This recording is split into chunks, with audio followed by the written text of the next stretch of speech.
appear to have excellent connection.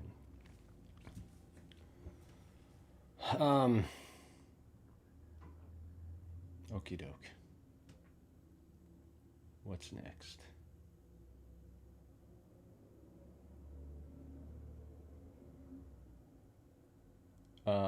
We're going to cross over into Facebook.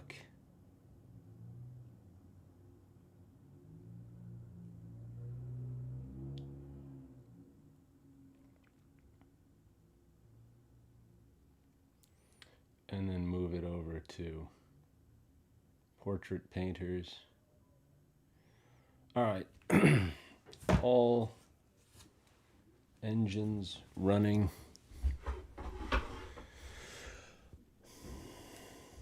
Again, we've got this issue with the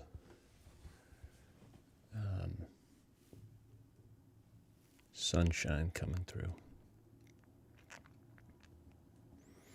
All right, if I'm honestly looking here for issues, I see, first of all, before I do that, let's make sure we're good on the time lapse.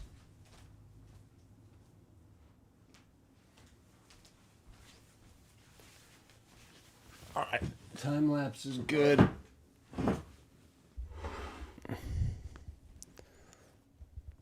And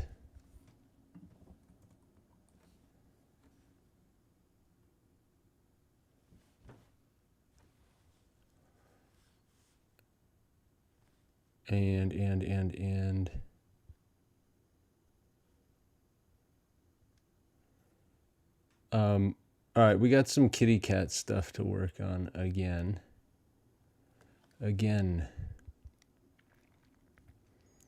Why don't we get moving on little Benjamin's eyes here.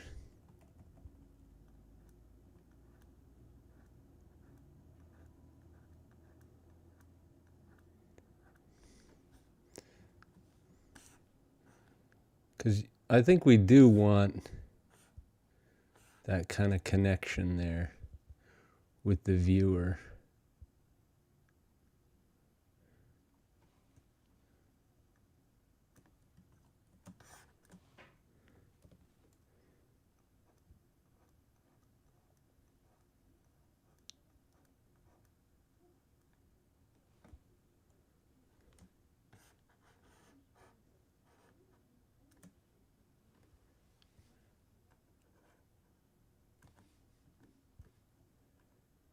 Okay, so let's get in here and find the kitty cat. Kitty cat.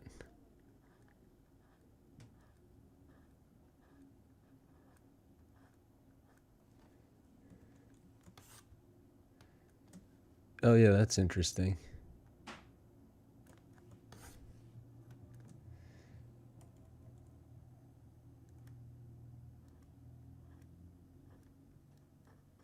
Something about the softness of the eyes, too, which can help.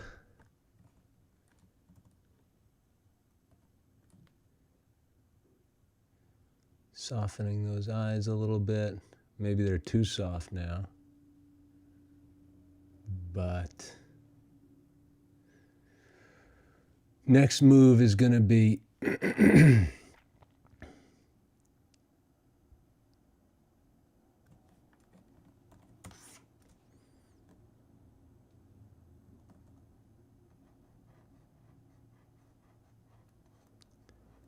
darks here.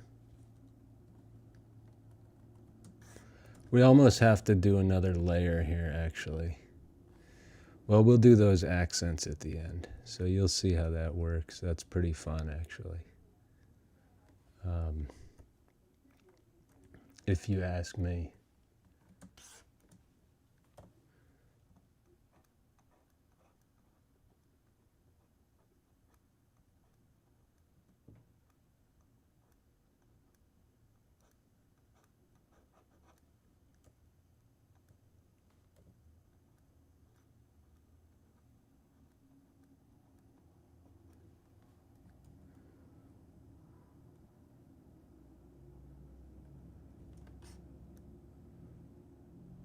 And look at this guy over here.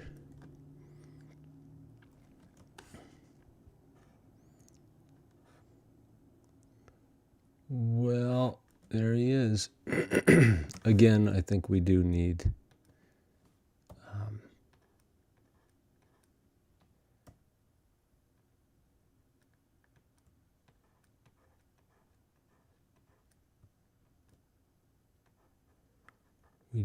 another layer. And I don't think I want to get all into this cat stuff right now. What I noticed over here in the portrait is the need for this edge to be softened. So look how sharp this stuff is.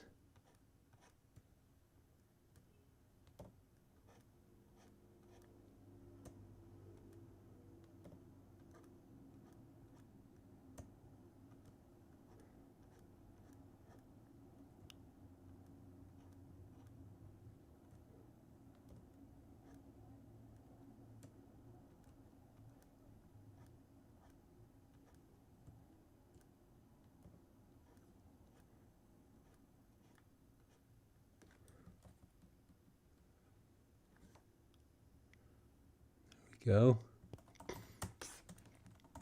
And now that that's kind of, we want to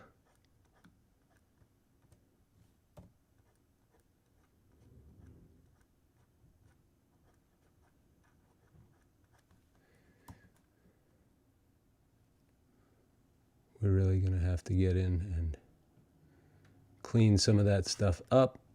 For instance, look at this light edge in the eye.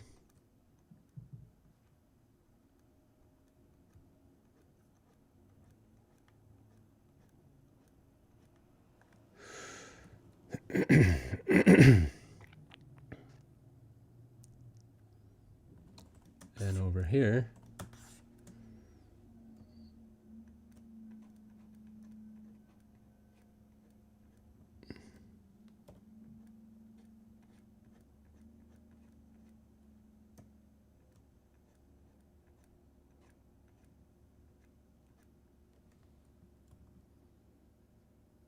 that's too tight. Too tight. But, you know, we still need to loosen stuff, so sometimes you just have to come back in with a vengeance and, you know, strategically blur and blend. And flick your eye back and forth and see, where did I mess up? Where do I think another thing that we talk about is blurring sharp edges. It's called, well, another way to put it is breaking up these edges. Some of them are sharp, some of them are soft. Find out which are which and knock them back. Excuse me.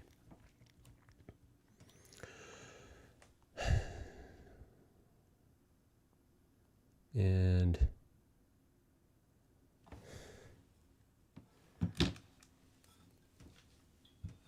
we will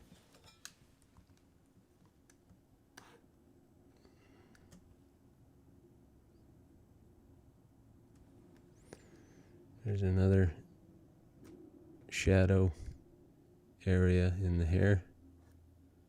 Bring that up. Let's break up this bit of hair. Another shadow area. See this one? Okay.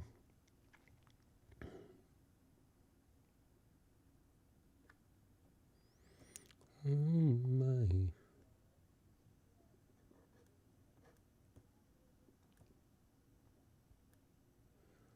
Little furry stuff happening here.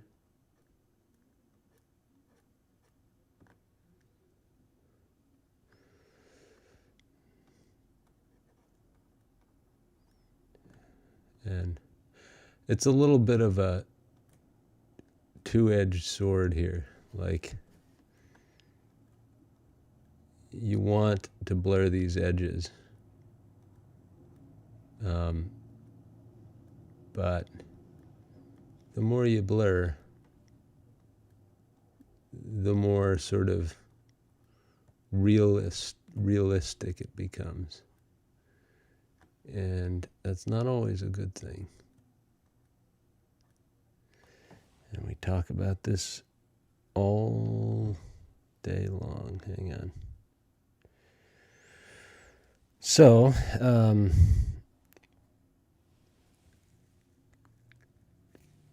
when the nerves start kicking in, here's what you got to do. See the eyelid on the right?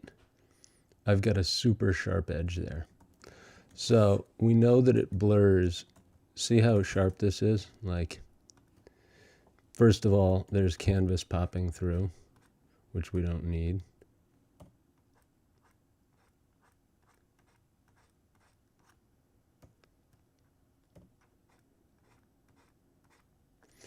And even if we didn't have that, this edge that I've painted is so sharp that you need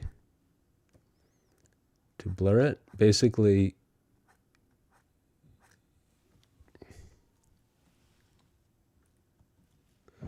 and then from a distance, when you zoom out, you can see things have improved.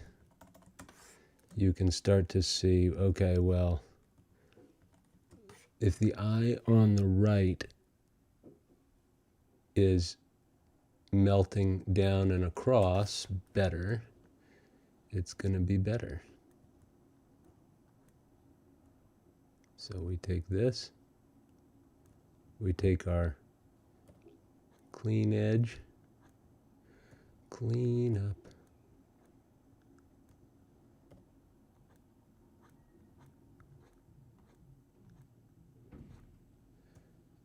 And we just clean these edges up. Not easy, but it's got to be done. And we blur them. Get a bigger brush here. Blur till the blurring is done.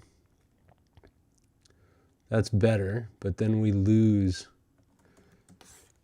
a bit.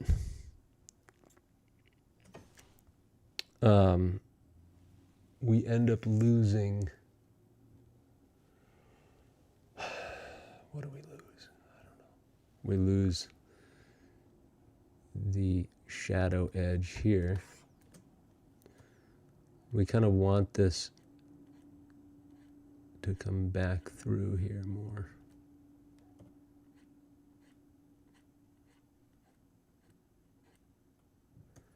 Okay. And then this edge. So we're really just sort of, at this point, this is really painting. We're really pushing values around. And it reminds me so much of what happens when you're in the thick of it with an oil painting. And all you have is your paint and your palette, and you're just trying to mush colors around until they work. So now look, now I'm getting too edgy there. And we're starting to, unfortunately, whittle away at our light values, which we need. So something like that. Again, we're whittling away, but you can really start to see how subtle this can be.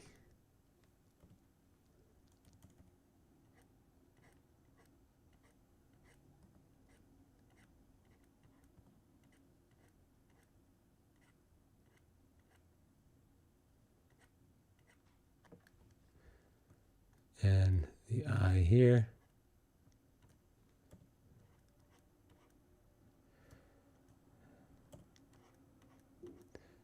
And another thing that's tricky, in case you needed something to add to the laundry list, is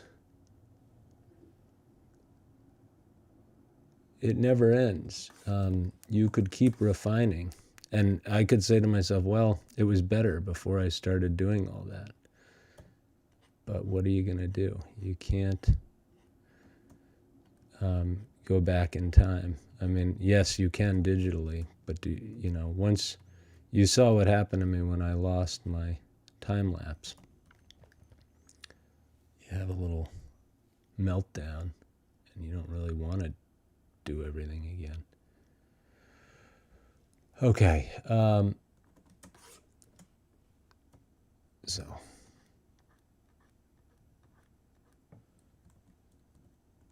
I want to make everybody dizzy with the zooming,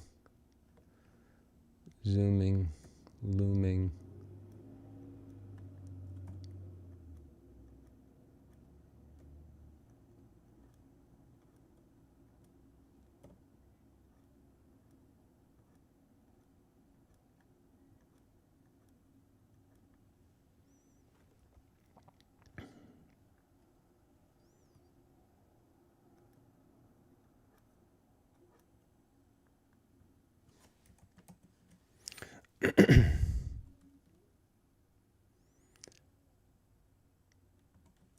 So you can see right away, like,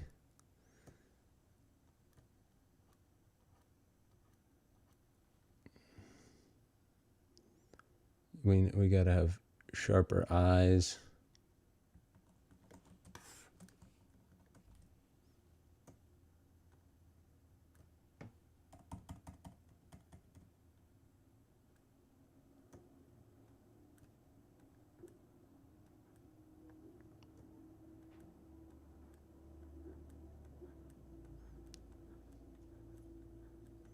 So we close those out, and that gives us opens the door, at least, for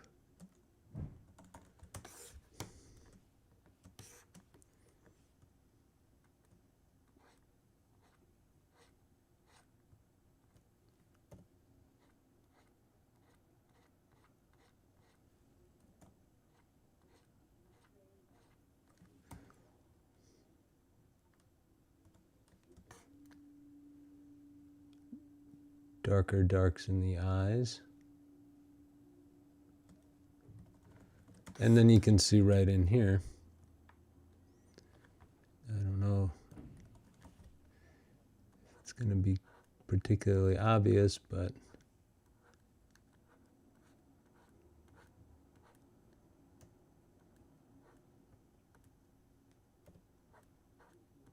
this is really the hardest. I think Zelda Vania was asking about what's the hardest part. And I think the precision in the eyes is the most important part in some ways. So that's why you'll see me get in here with such tiny brushes.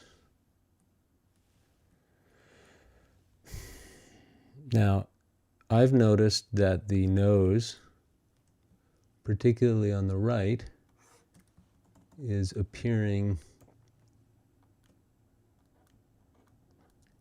too broad.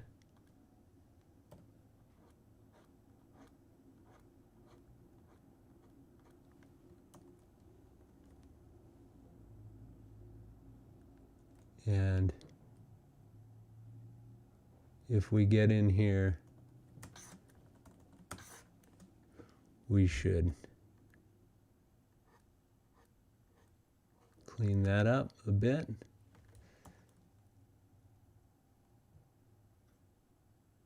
Maybe we cleaned it too much. Maybe what I'm seeing is a need for this edge to come down.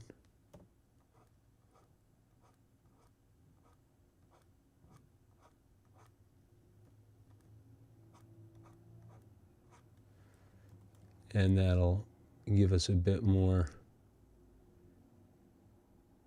there. Now look at this.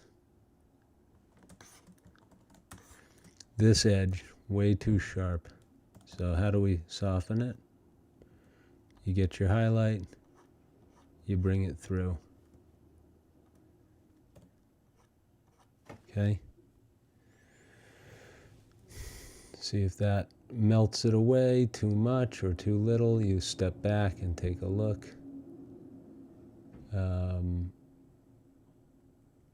Same deal here.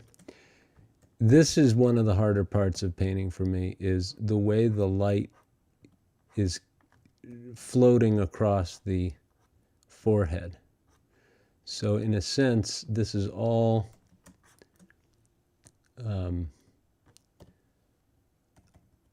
one mass of light that dances across the forehead. And if you don't sort of clarify where all these little, like, I don't know if you can see, but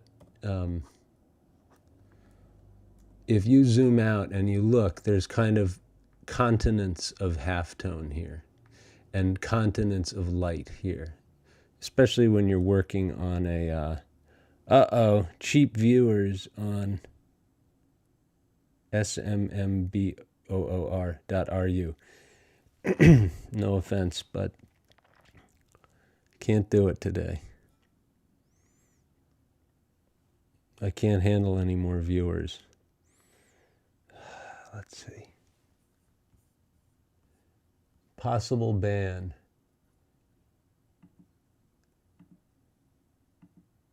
How do we ban?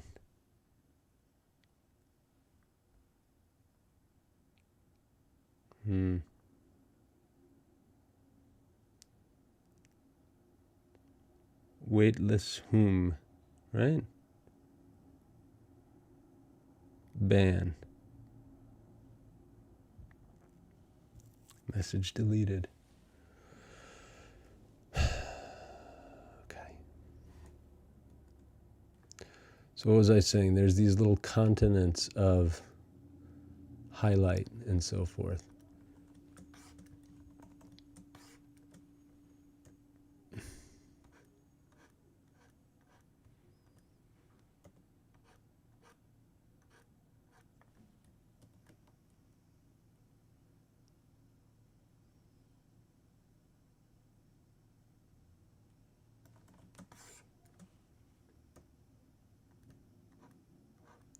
We're blurring these edges, bringing the work down that we've done. And we're trying now. This is where it's hard. Look, because already what I'm doing is I'm giving her a kind of, I'm digging in there like it's a horn or something, and we don't want that. And why is that happening? Because we need to break up these edges. And I'm not doing a very good job of that. And it's really hard when light turns into shadow in such a subtle manner to know exactly where the boundaries of all of that stuff should be.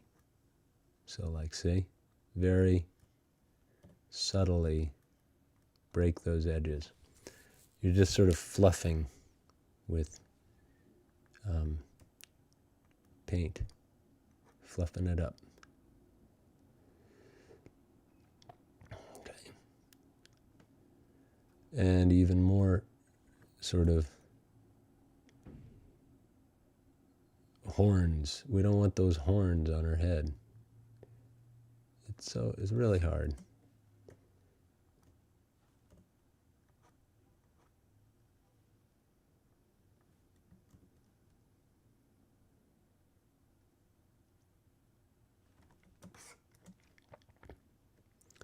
Not to mention,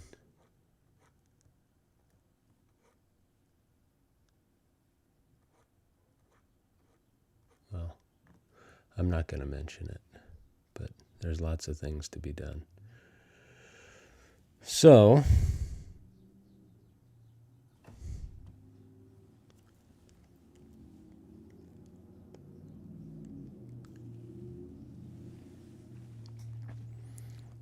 oh my God.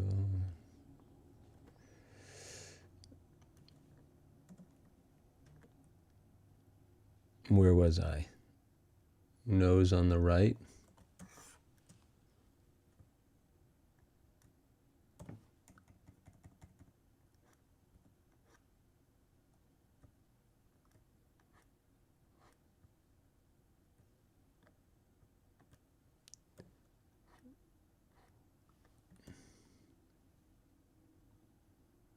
Now look at how sharp this edge is. Like, there's no sharp there. That's a blur. We need to blur. So we find our middle value and we break the edge.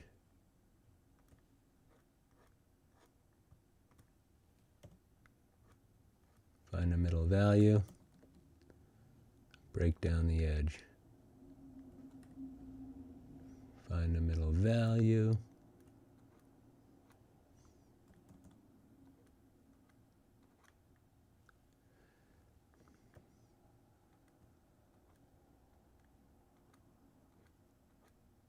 Okay.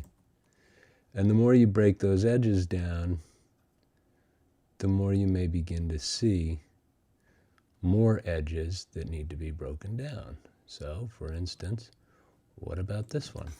Is there a dark here? No, there's definitely not.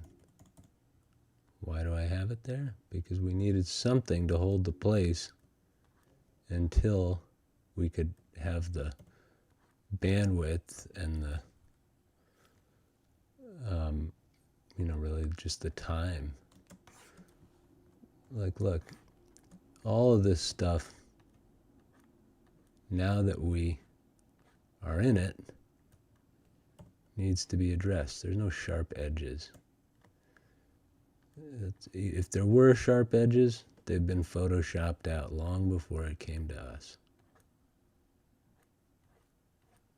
Okay, but we need to keep our tonal values relatively intact. We can't just mindlessly blur edges.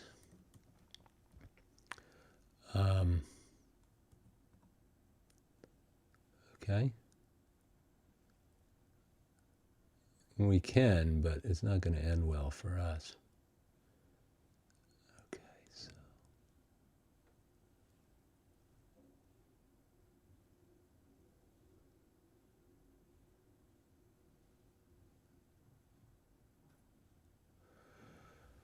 Now, since we have our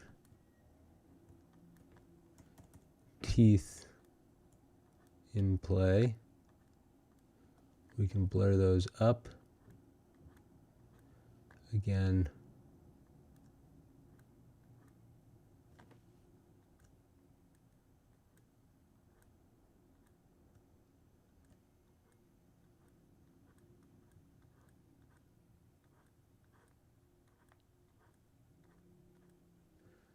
don't know if that's going to cut it. Definitely not.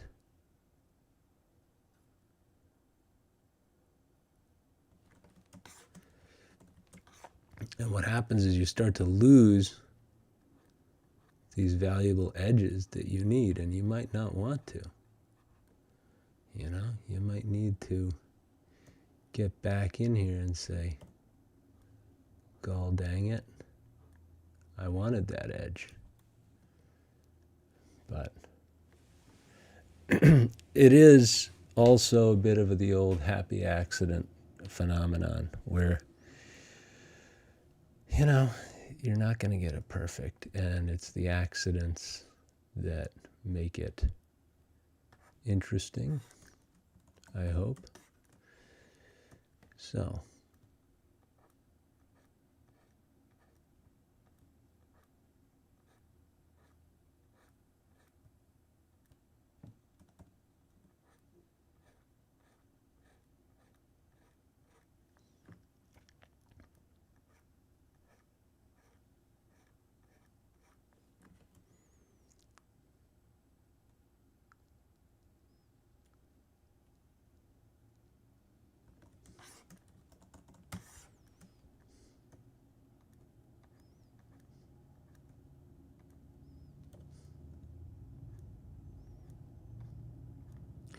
break up that edge.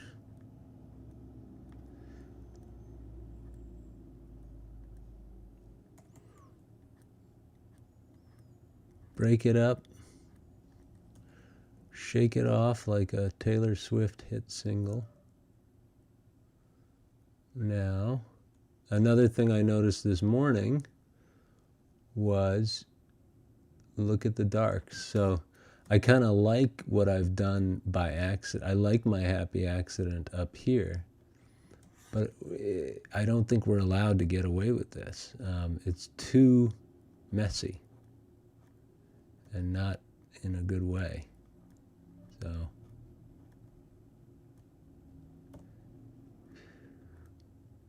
whoop, shoopity doop.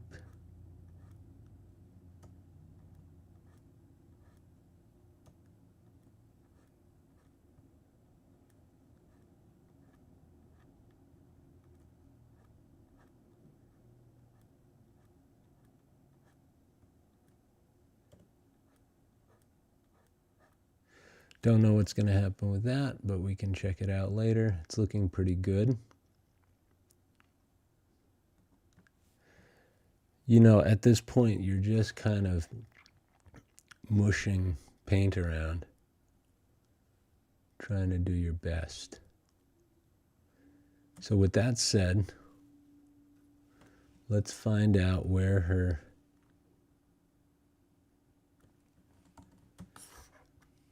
these blues are.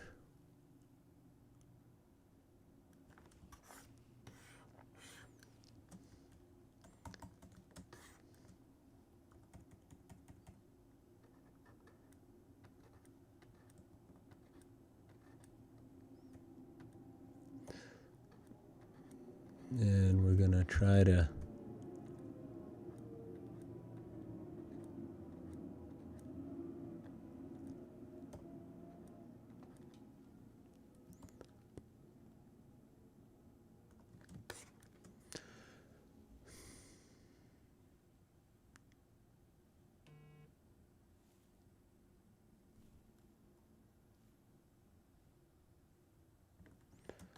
oh my God.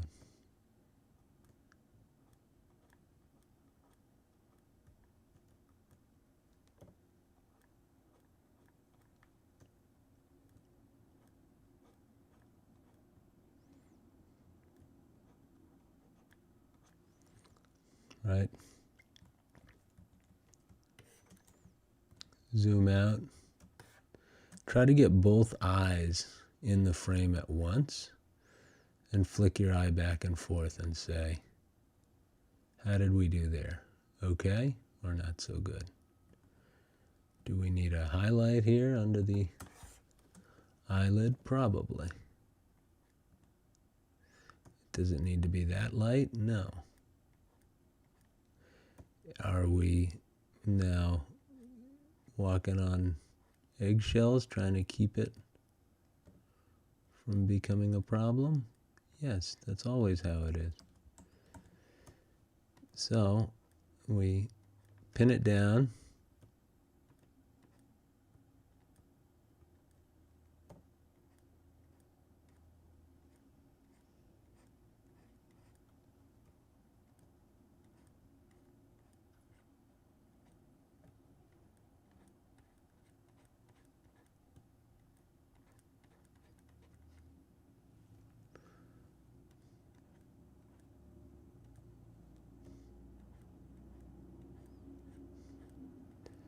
And then we just zoom out and take a look. Is it better or worse?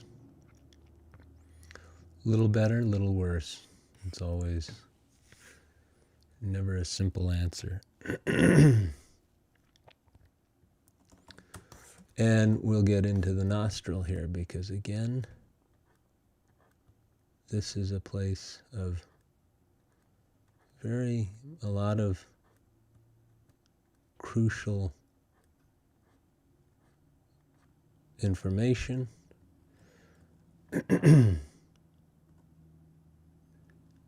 And we're also going to try to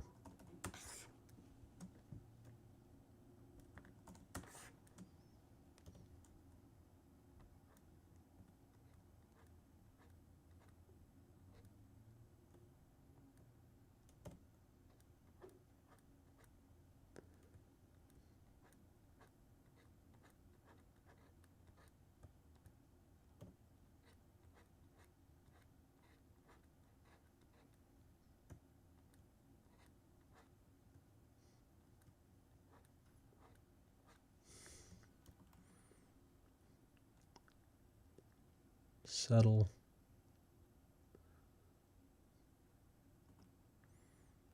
But now moving up and into the nostril, that's maybe going to give us a little more length in the nose. And then this part can move down. We need perhaps to darken and lose that edge a bit more. We need to, I think, continue what I had discussed previously as far as getting this to blend and blur.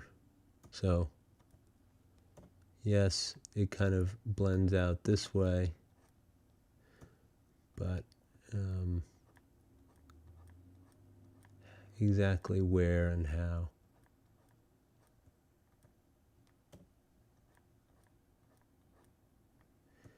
This one.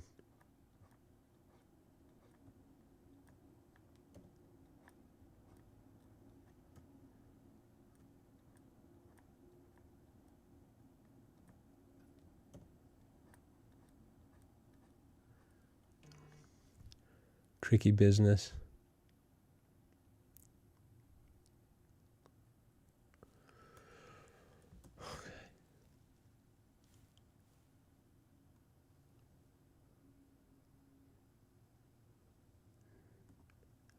Look at the corner of the mouth here. This is an area that we had talked about.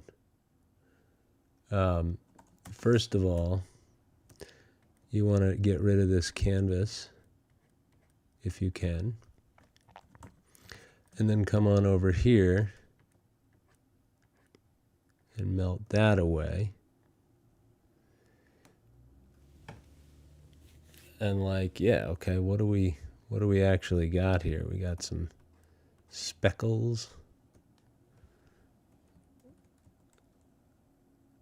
We're probably delving too high into the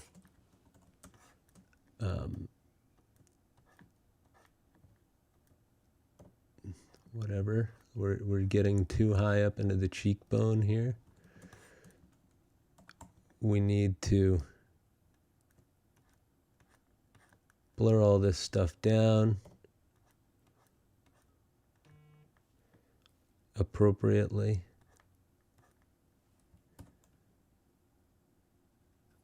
That's pretty good. And we're still preserving some of the edginess, the painterliness, I think, I hope.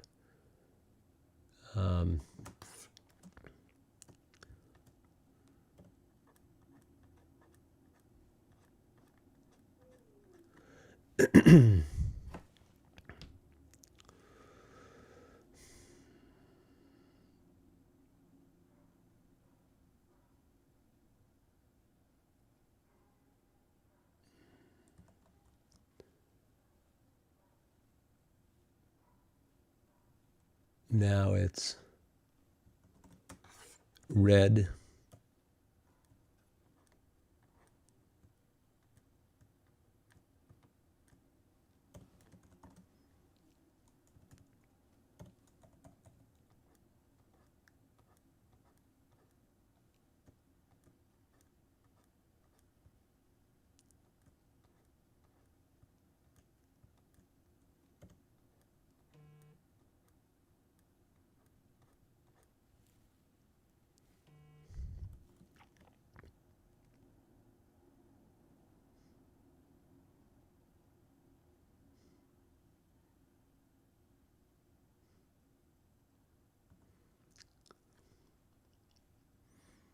All right, some interesting things happening here on the upper lip, where the line of the upper lip comes down and across. There's an opportunity here, potentially, to bring this corner of the mouth up and in. Okay, not that much, but we blur that edge.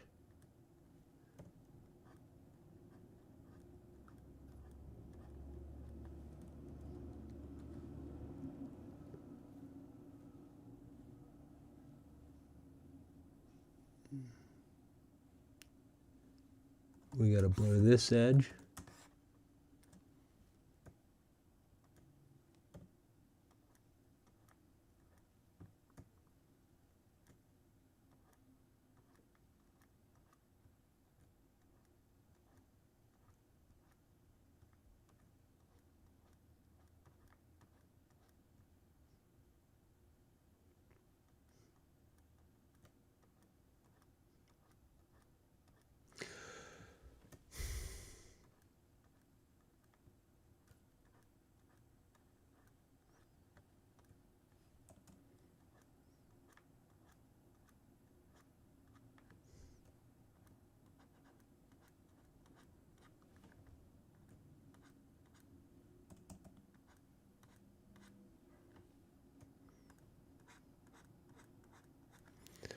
Getting rid of some of those flecks.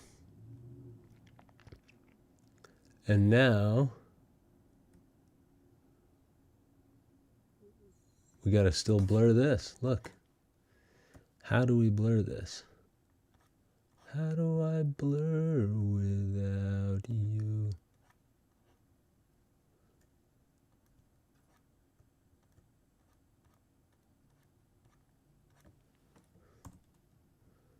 Okay. Are we getting too tight in the head? Probably. We need more eyebrow action here.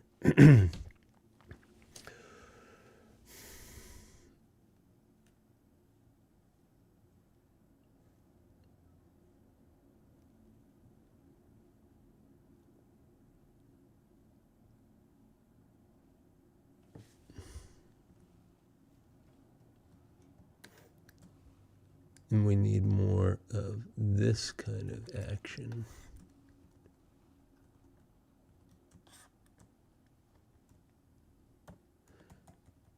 Okay. Oh, geez, Louise. That's way too much.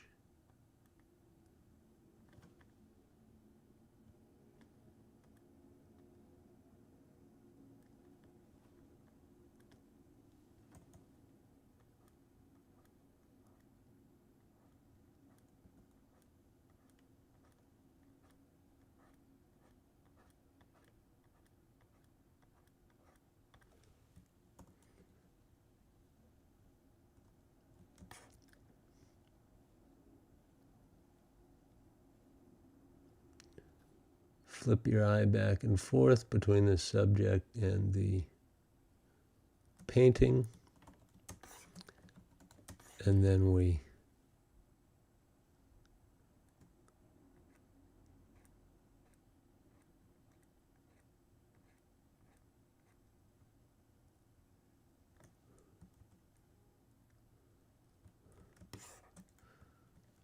I don't want her to have that contact lensy look.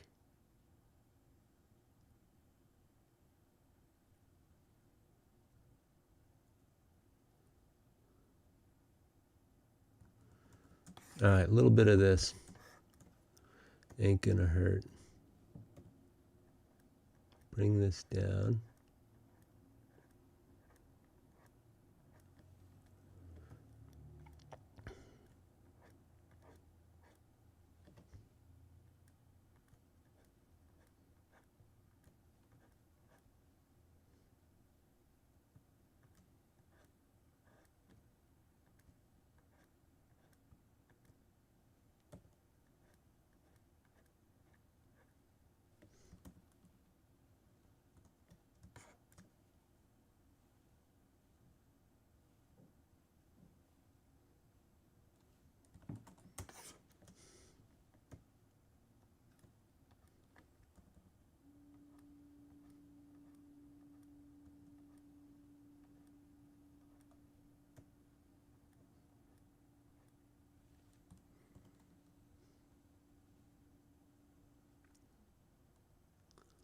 almost too bright there in the eye. So we'll take a little bit of it and bring it over, combined with a bit of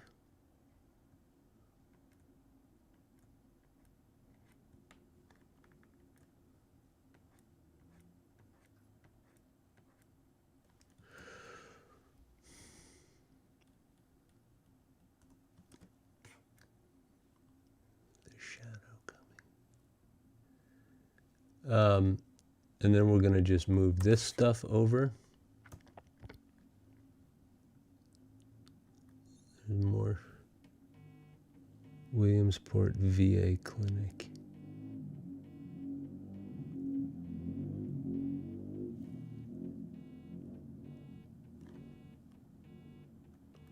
Can't take it right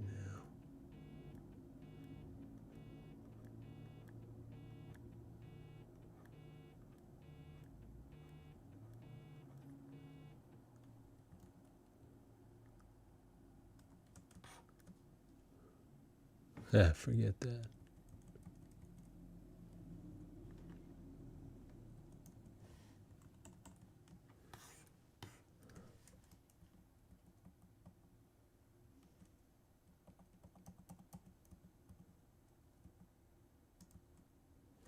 All right.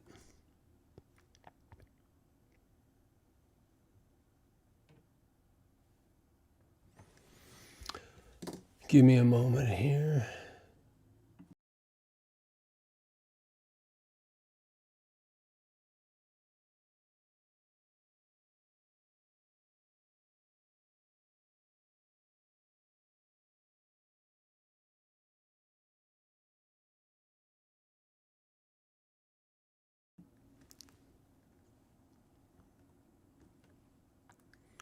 All right, where are things at their sharpest?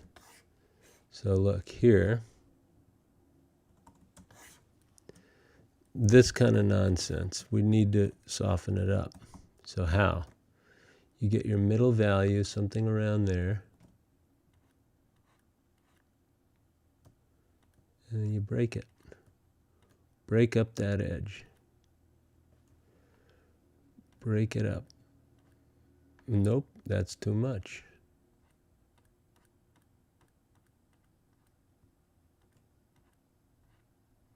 You feather it. Feather it. And then from a distance, you begin to see things are playing nicely or not.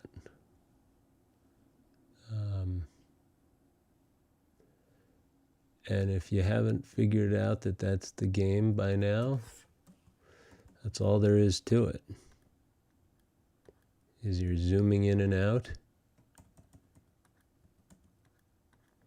and you're breaking up edges as you go, and you're attempting to keep things soft. Now, look at how sharp the bottom of the chin is there. I don't need it to be that sharp. But where is it? Why is it too sharp? Is it because this edge needs to live further down here?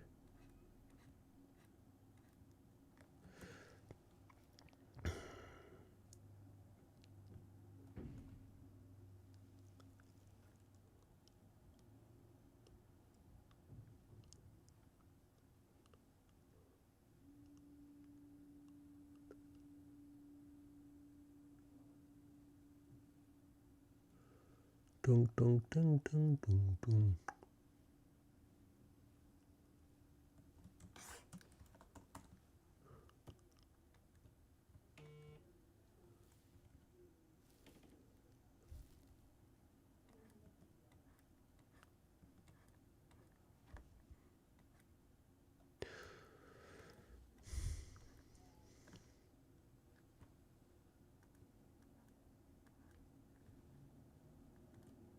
My goodness gracious.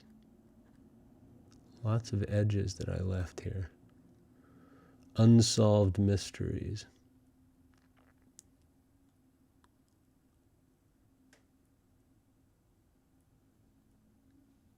And then let's see.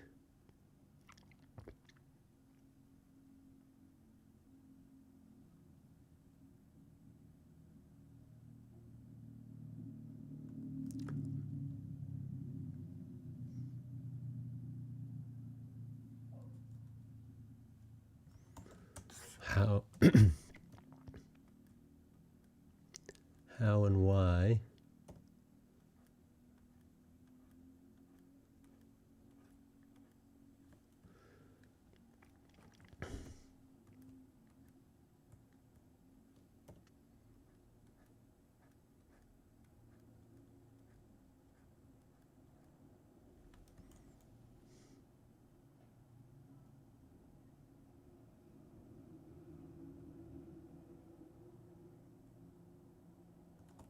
big part of this is how closely this comes down. I think that's a big part of why I'm seeing issues with the upper lip. Let's see if that can help to solve it somewhat.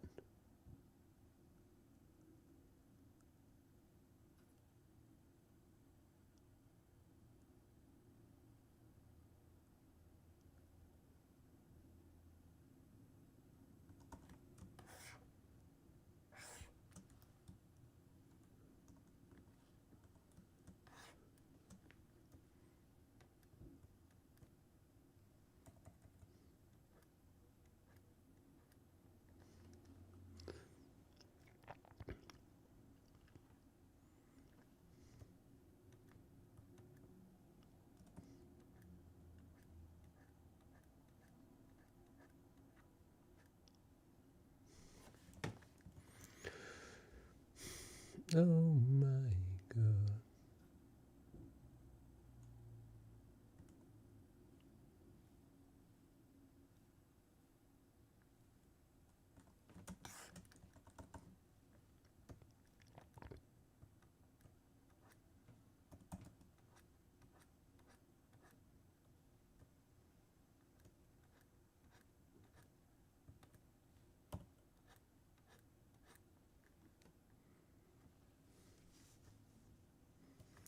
And then like look in, like really look close. So am I getting too tight on the head? Probably. Again, these are the things that we need to make editorial decisions about and not just chase shapes until the cows come home. We can do it, and I've done it many times, and that's the siren song of perfection. As you get closer, you find yourself dashed upon the rocks, and it's a nightmare. I mean, not a real nightmare, but it's adequately terrifying at times.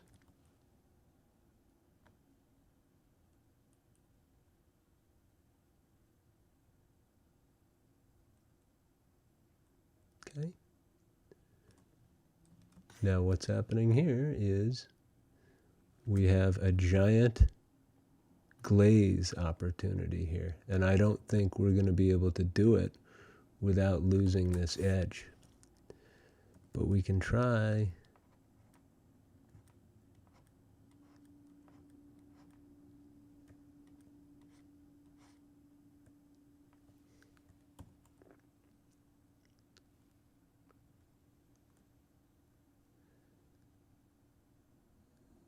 And I definitely think we've got problems in our lower upper eyebrow.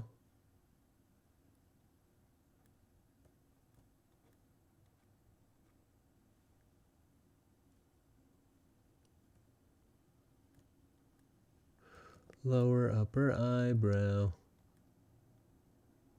Who knows where it ends and starts? There. That was pretty good. I'm actually feeling this a bit better now. Sometimes you can go in for the kill and get better results than you expected. Okay. So I think I know what's going to happen here.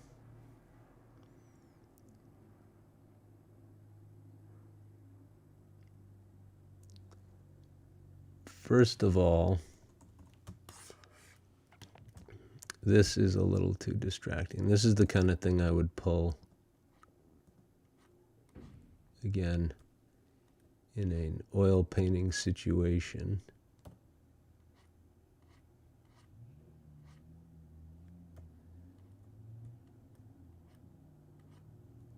And I wouldn't really want to. But I would fall into it.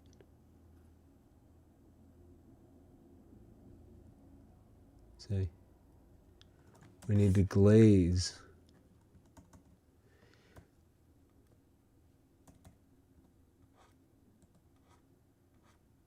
Oops.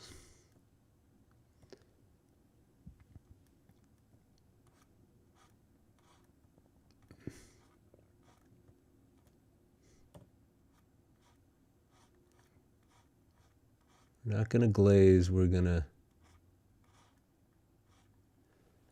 sort of blur that edge. So that's cool.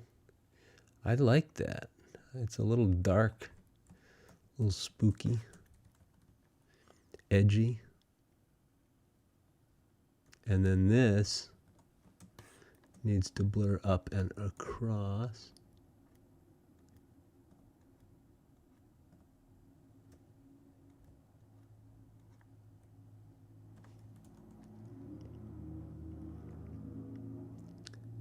And then this part, watch this, all this stuff needs to melt into the forest of Taylor's forehead. And then this is reading like little highlights. I mean, that's just the way it is. These read like highlights if you don't blur them back. Okay. Oh boy, that was not right. But that might do it. It wasn't wrong.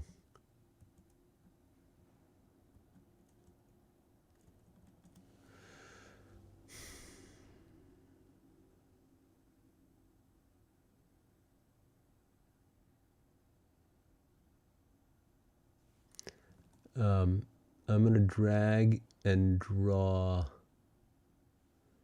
these teeth across. I don't know why they're so low, but there's something about it that I did incorrectly.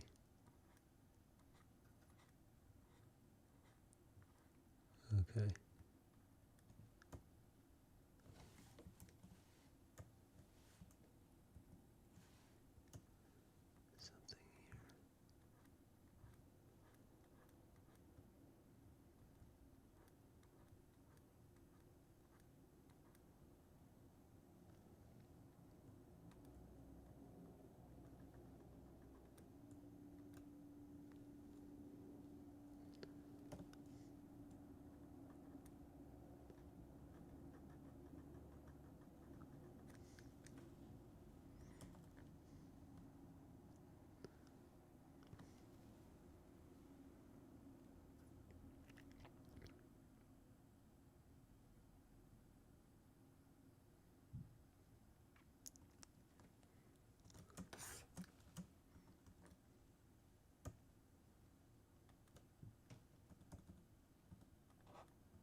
eyebrow on the right.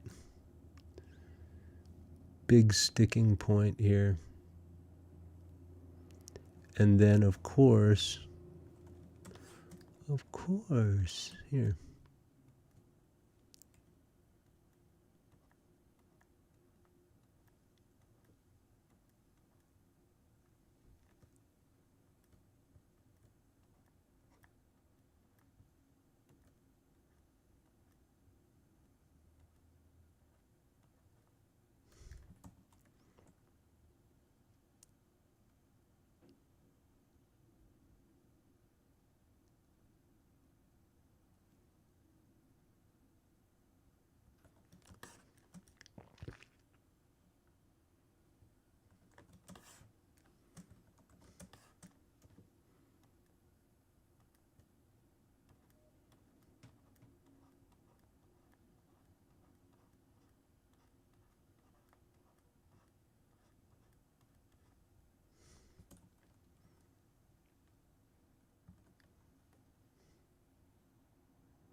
Do we want to lose the forest through the trees?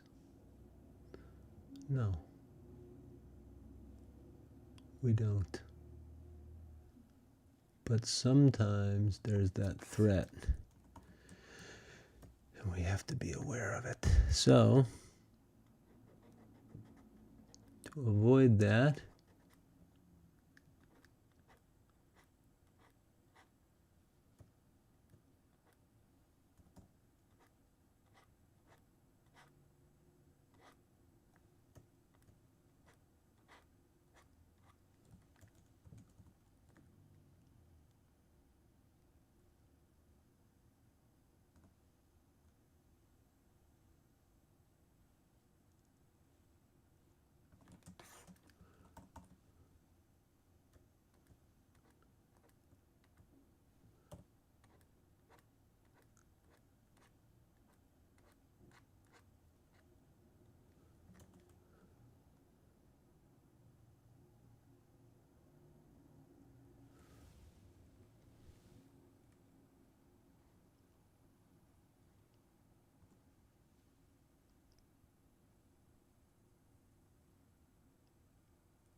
the teeth. Remember the teeth. Is that, that's Dune. The tooth. Remember the tooth.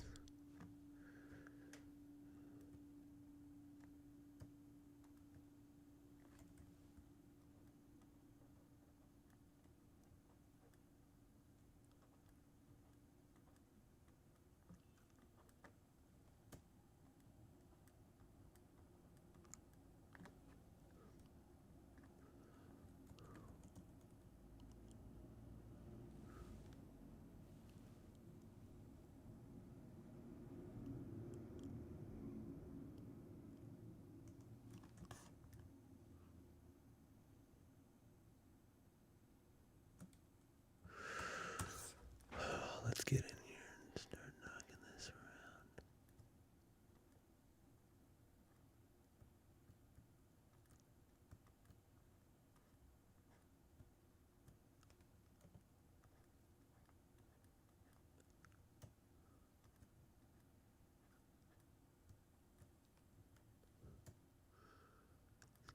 Here.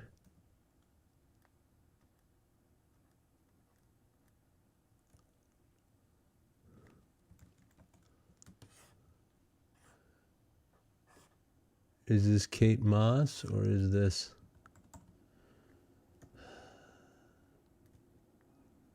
Swift.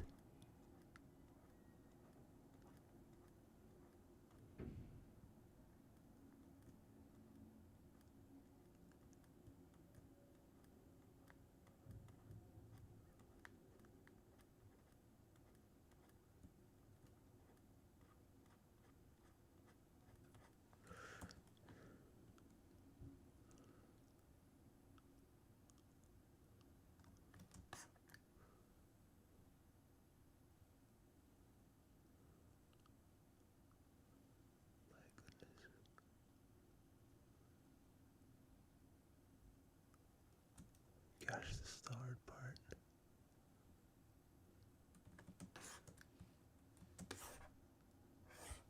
If you want to make it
and finalmente, not finally, but among the final steps here is going to be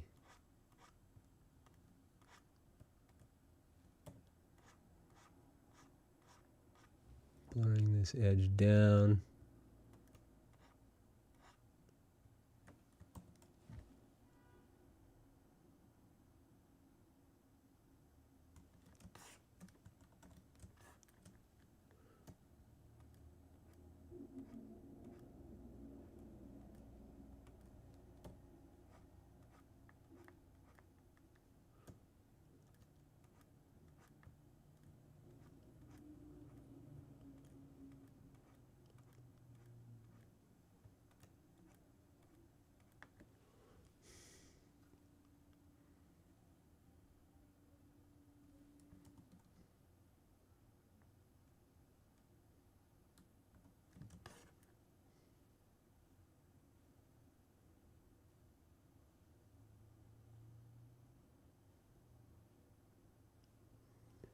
And I guess I just want you to know that you're always in my heart.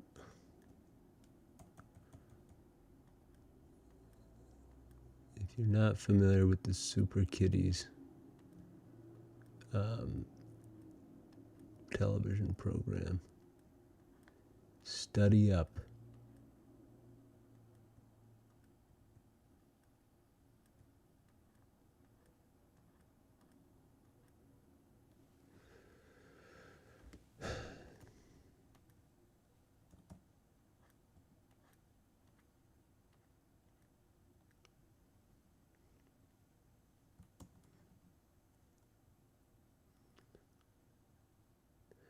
Guess it's really goodbye. You're always in my heart.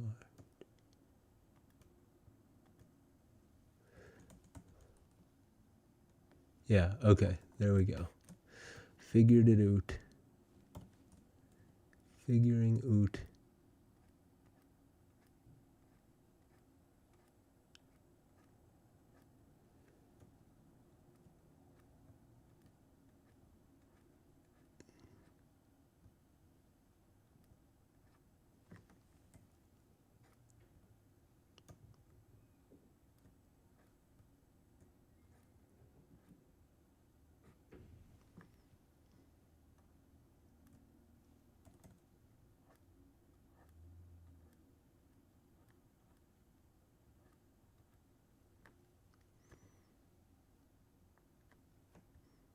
Let's get some teeth color going in here.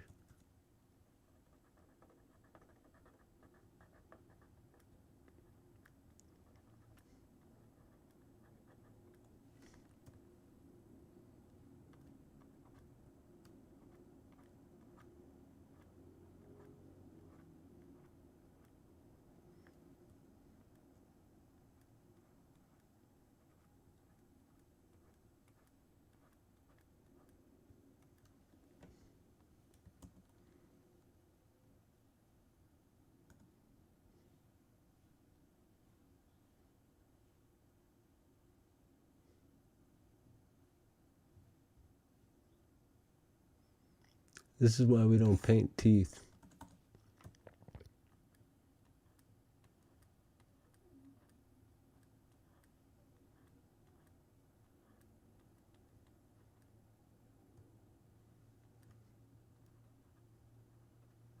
Because it's too hard.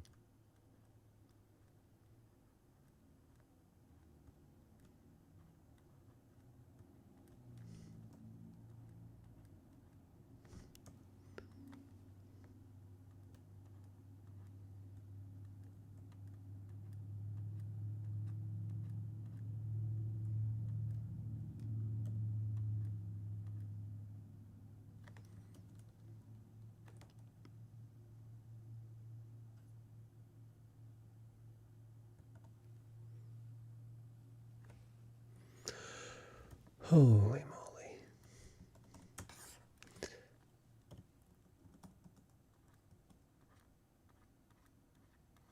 You don't want to drop the ball, that's the thing.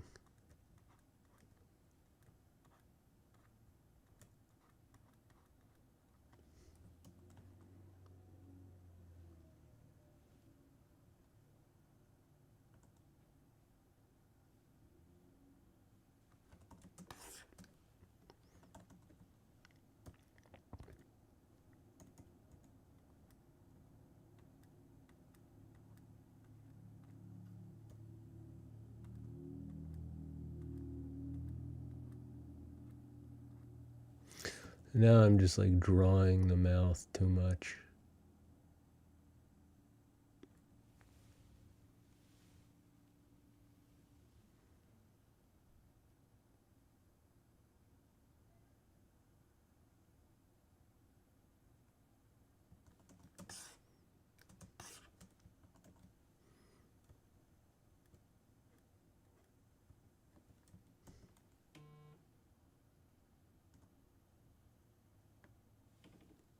Oh boy, now just a splash of neon green for effect. Teeth color. Did you hear me when I said this is why we don't paint teeth? Oh boy. We're getting lost in the woods.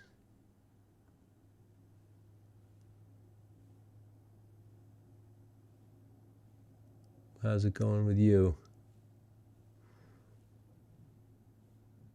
Ooh, boy.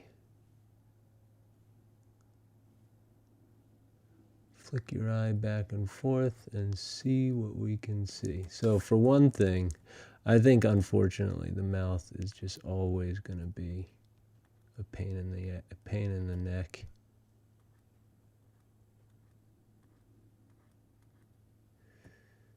You gotta really.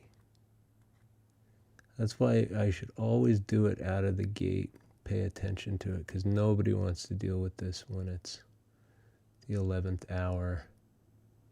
However, I think that there's some salvaging this. One thing that I did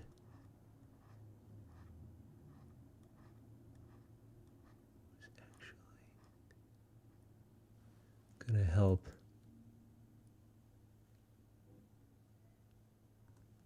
It's like the top of the lip there. Here, this could be it.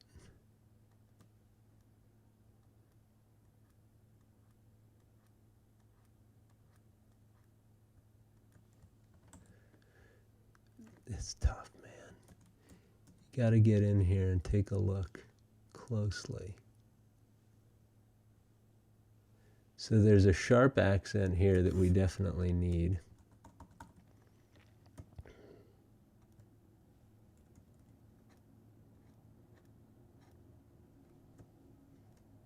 Oh boy, I'm getting stuff on my screen here. Take our highlight, blast it in here.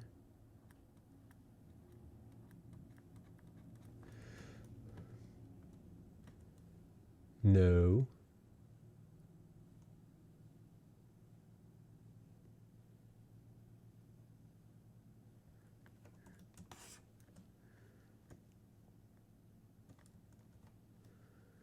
That's what we don't want.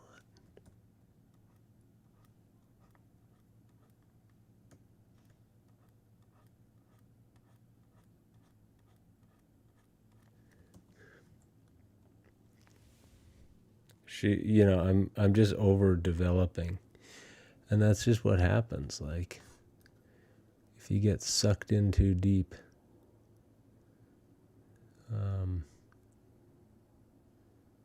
and that happens. So nobody's going to complain, but I think it's not the result that I was hoping for. It's not like it's a lost work, but it is, I don't know. Maybe the smoothness of everything really helps. Wow, it looks pretty equal. Okay, hang on a sec. Let's see what's going on here. I'm reading backwards. Okie doke. Wait.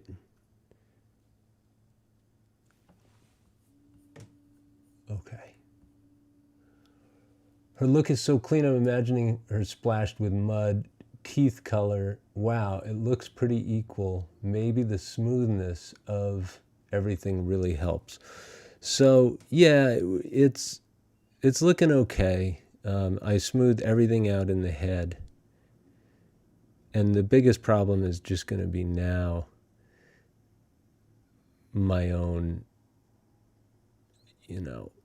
my own self-ambushing, self-whatever, sabotage.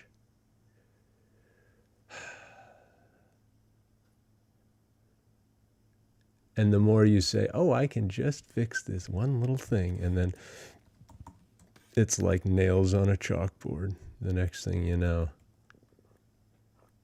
So, but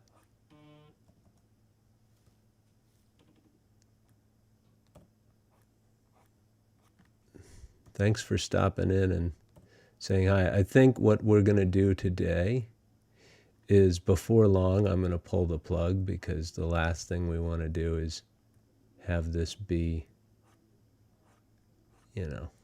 something that I'm staring at and saying, oh, I hate that. I don't want that. So,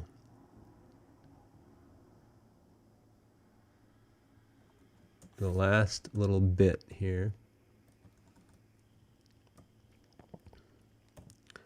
take our shadow edge up, pull it through. Definitely not like that. And then something like that. Nope, not like that. It's fine. It's just the eyes didn't come out the way I wanted them. I didn't spend a lot of time on them, but the good news is we can now hit with some accents. So let's do this if we can. We're going to lock this layer down, and then we're going to add a new layer for accents. This will be great fun. Now that my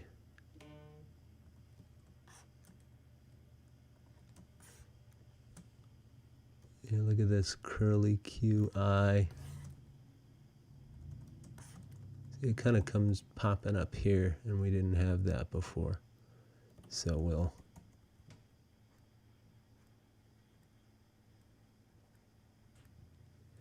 okay. There's one I.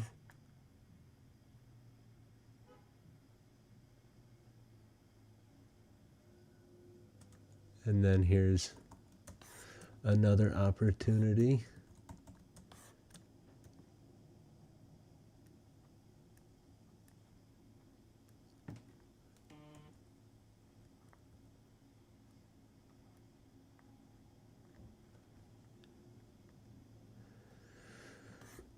Always in my heart. I mean, it's fine. It's okay. We're not... If I wanted to go crazy on this thing, I could. Here, let's do this at least.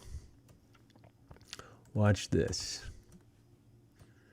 We're going to get this shadow edge, or whatever we want it to be, like this. And then, no, not like that. Not like this. Here. Get our dark, and then just hit it. See? That's the way.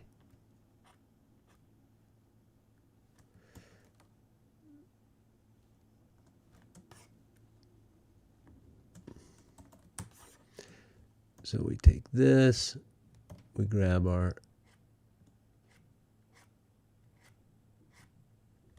and then after you get an accent like that in there, you know, things are fine. Any more accents that we see? Probably we need to cover this up. We don't need this to be all so. But here, look. What I did there was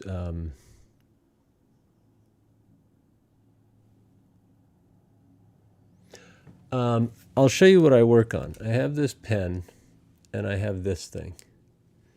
And so it's a tablet, but I'm looking at my screen, not, you know, as I'm painting, my hand is working and I'm watching the progress on the screen, if that makes sense. So I'm not drawing directly onto an iPad or anything like that.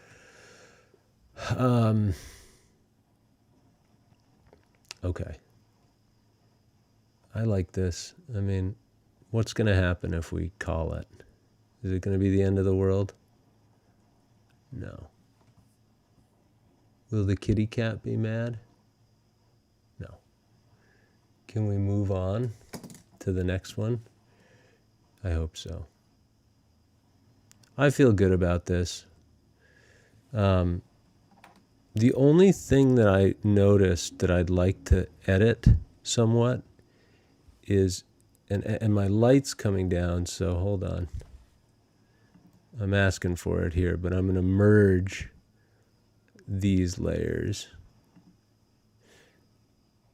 And then, never mind. You want to feather the cat hair more. Oh, totally. I mean, yeah, I want to do everything. And this is like, I should, you know, like if that's what's called, but I also want to move on, you know, like I don't want to fall into this trap of always, you know, taking it too far.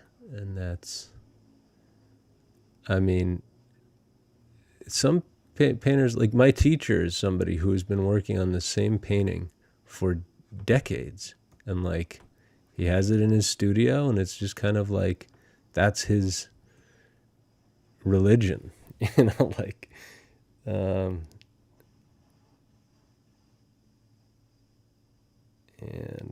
I don't know if I have I don't know. I mean, everybody's different. And sometimes you're like looking at the outside world, like I'm looking at my Instagram reels and saying, what do the kids want to see? And like, that's not great. But, everybody had an audience, even the great Michelangelo. All right, look, here's one thing that I don't want. I don't want this distracting highlight in the hair. So what I'm going to do is find out the edge of it, and it's nowhere near that edgy. So let's take something like this and blur it down. Whoa. Thank you for being here at the penultimate moment, because, I was getting scared. I didn't know what to do. And it could still blow up on me, but at least we're going to go down with the ship together here. Okay, we're blurring edges, not indiscriminately, but, it happens. We're just knocking these edges down.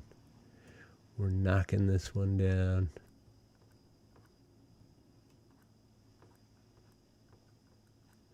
Knock it, don't knock it till you try it.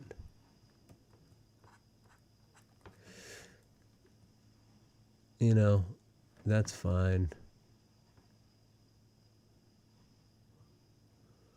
Let's get the heck out of here, shall we? Nuke the place from orbit. Okay, so today, T-Swift 5, here's what we're going to do if you are interested.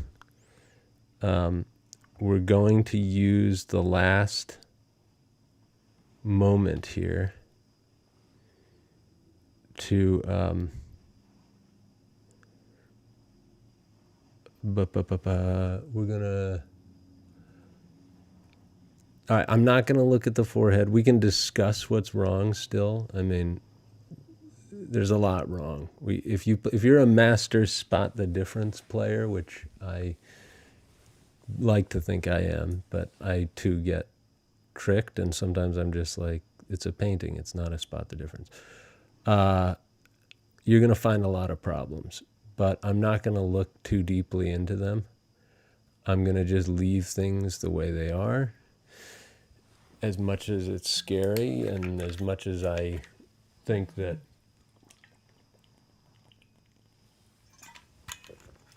next time it'll be better. Time-lapse set. That speed run was tight. Yes. Time bomb set. That's great. Yeah. Oh man, in this house last year, that's all we talked about. We played nonstop Metroid 1. Really my favorite game of all time. Wait, guys, second, hold on. We've got a problem. I can't leave the eyebrow like that. I just can't do it. So I'm going to lock this layer, and I'm going to jump in here with an accent layer. And we got to do this. I know I lied. We've got to. So basically here, there's a lovely edge here. We started it, but we never finished cracking it in. Okay?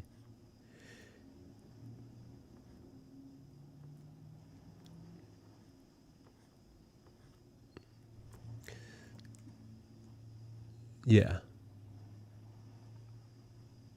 And then up here, we need to then blur those together. Merge layers. And then we're going to get in here and just feed what we can of this into the brow. And here's why. It's that Sargent expressive eyebrow that we want. It's not, it's certainly not going to kill what we're doing, but the eyebrow is just too heavy. I mean, I know that's all the rage among the kids, but it's not Taylor. Taylor's, keeping it classic. So we're going to see if we can do that. Look at the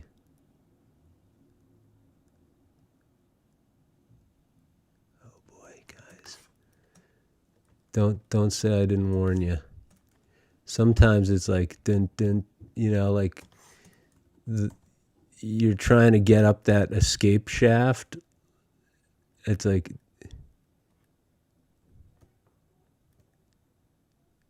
you're trying to get there and you keep slipping off those little things.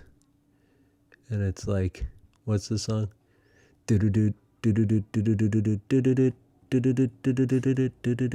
No, that's ending. F it. Let's find G Belair. This is my favorite YouTubeist. Let me see if I can do this. G Belair.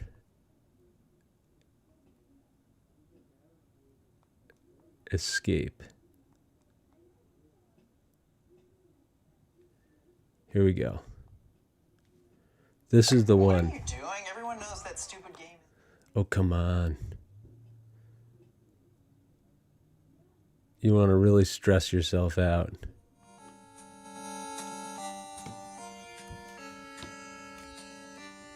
Okay, guys. Let's do this. We're going to need some blurring. Let's give it up for Hip Tanaka.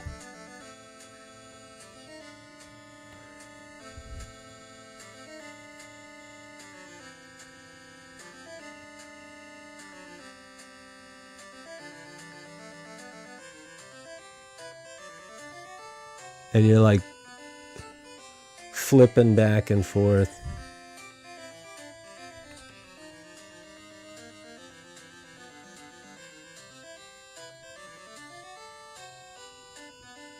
Let's go the extra mile, right?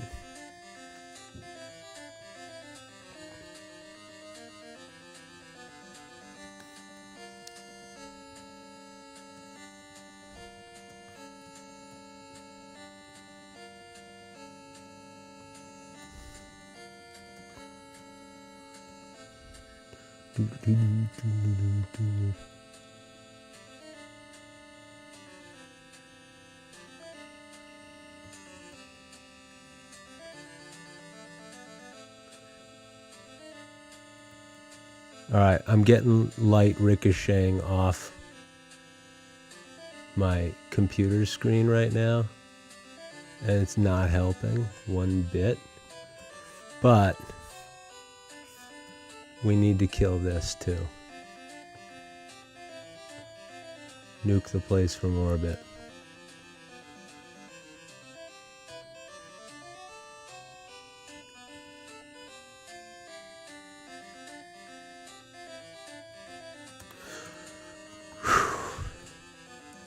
If this doesn't give you PTSD listening to this song, nothing will.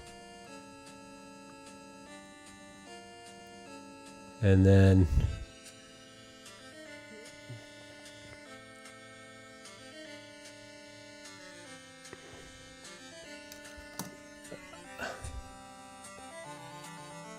And then we just have to do our best.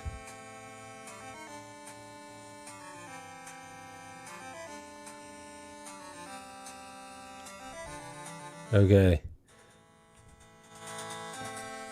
Yeah, because we got the light blasting off on our... thanks for the GG, Zeldavania, and thanks for hanging out. We are never satisfied. Another quest begins. What do they say? The Metroid... Another Metroid? Something.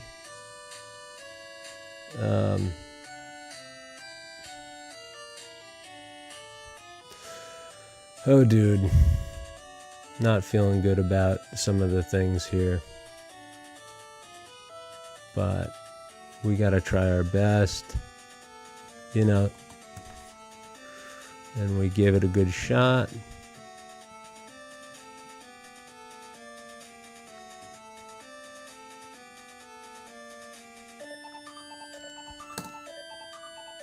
That's kind of okay.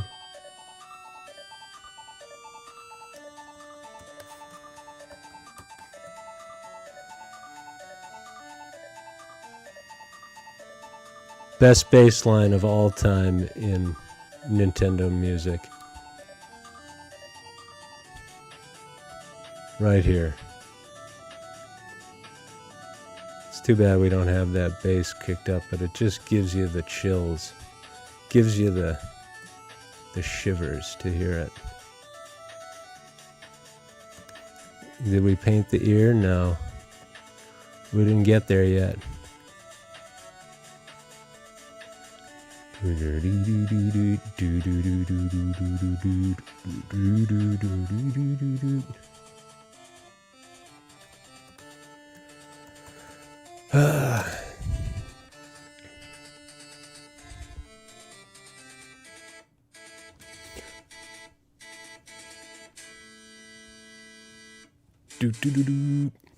Thanks, dudes.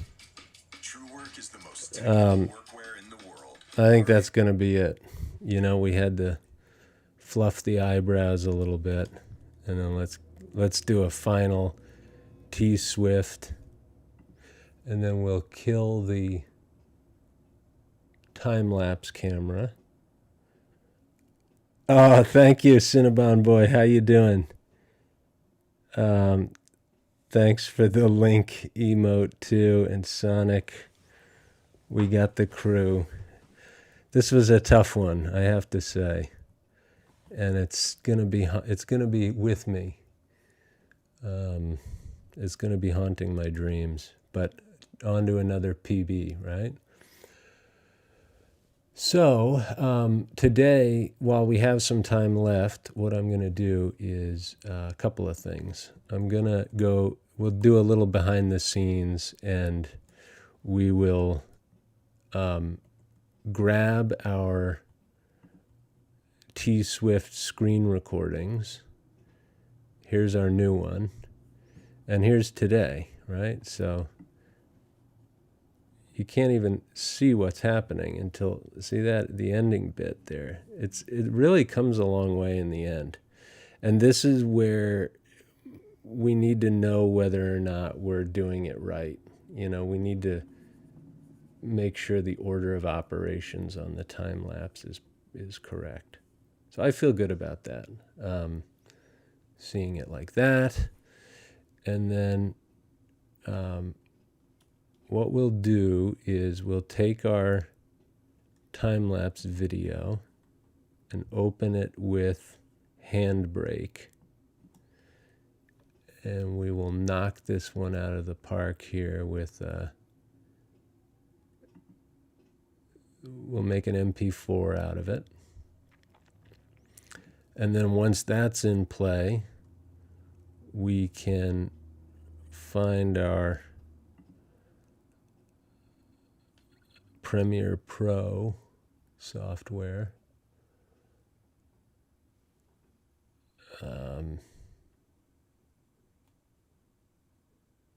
Can we? Where's our Premiere Pro? 2024. So there's that. And then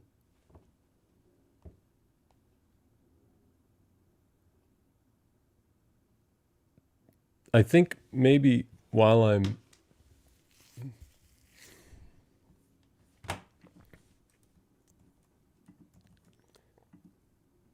we're waiting for this thing to do its thing, there's other stuff we can do here. I feel like we could look at some of the heroes here that I'm talking about, if there's any interest in that. And I think everybody's seen all this stuff before, but we're gonna do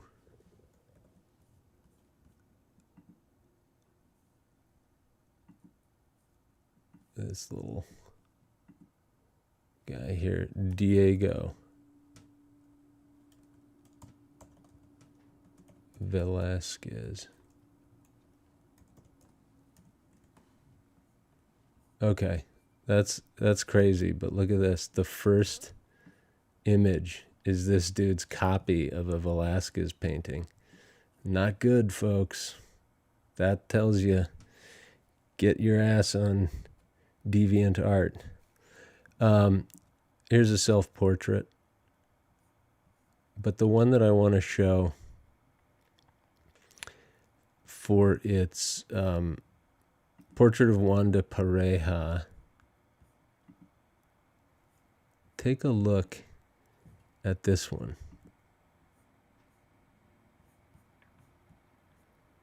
Let's see. Find portrait here. More details. Okay.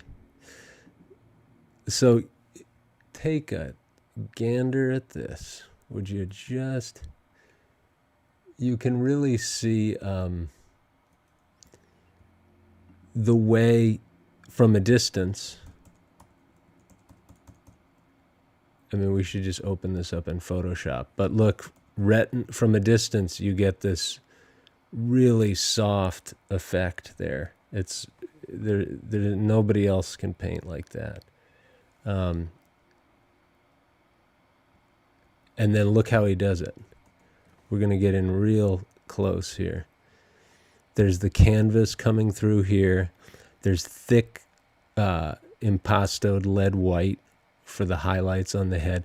Everything else is just the canvas coming through.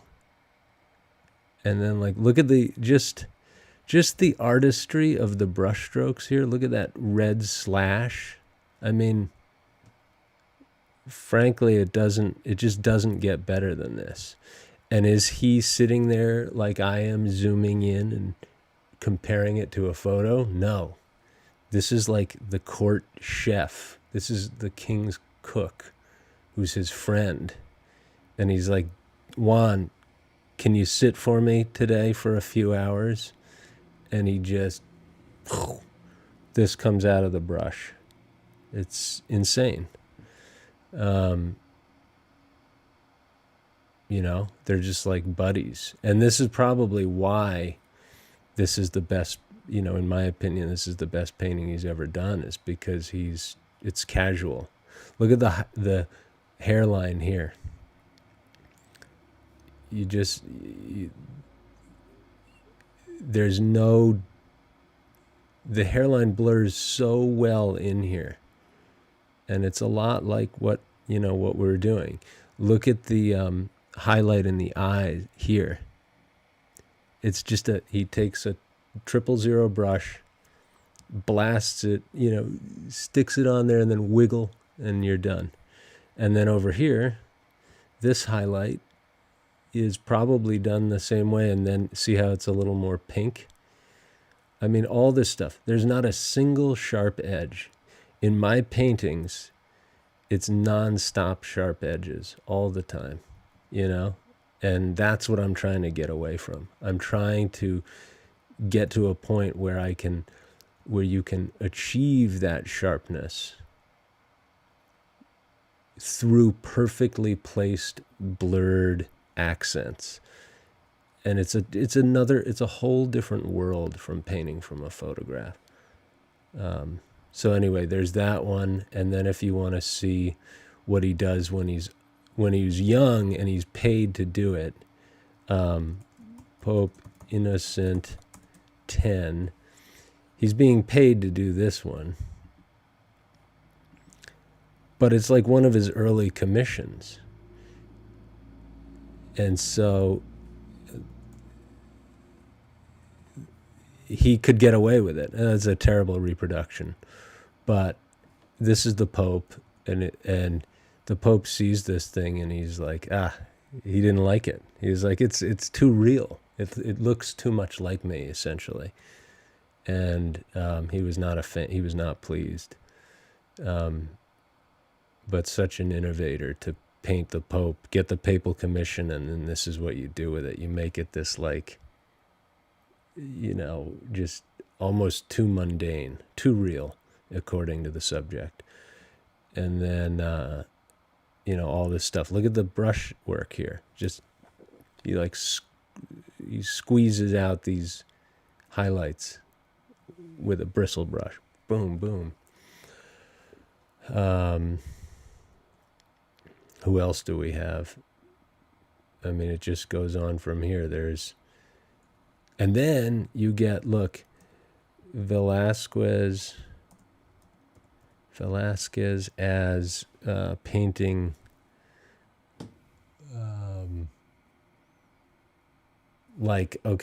the Royal Commission, like, of Philip. Is it Philip IV? I forget. Yeah.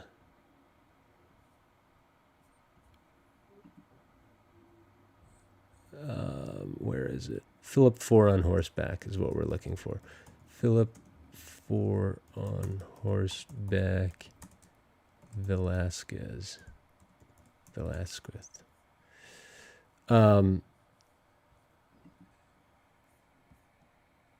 Because this one has to be in the darn, banquet hall or wherever they're going to put it.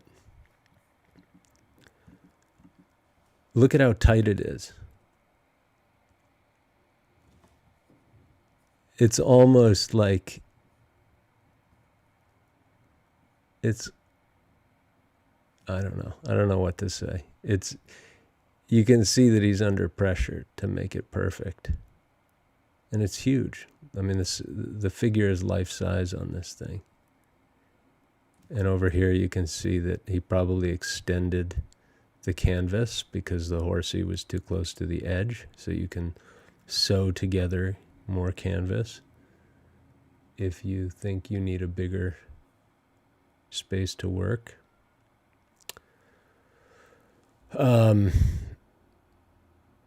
Anyway, a lot of excitement there in Velasquez. And if one day,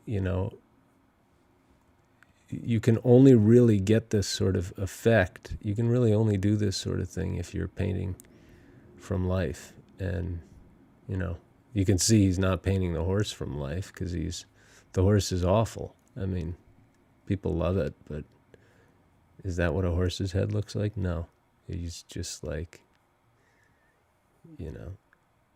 probably part of that has to do with, like, keeping the focus on the king, and like,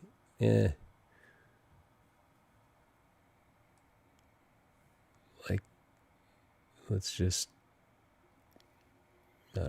I don't know much about, like, how they painted the animals, and maybe he had, like, a workshop doing the armor and everything else. But then you get into, like, Van Dyck.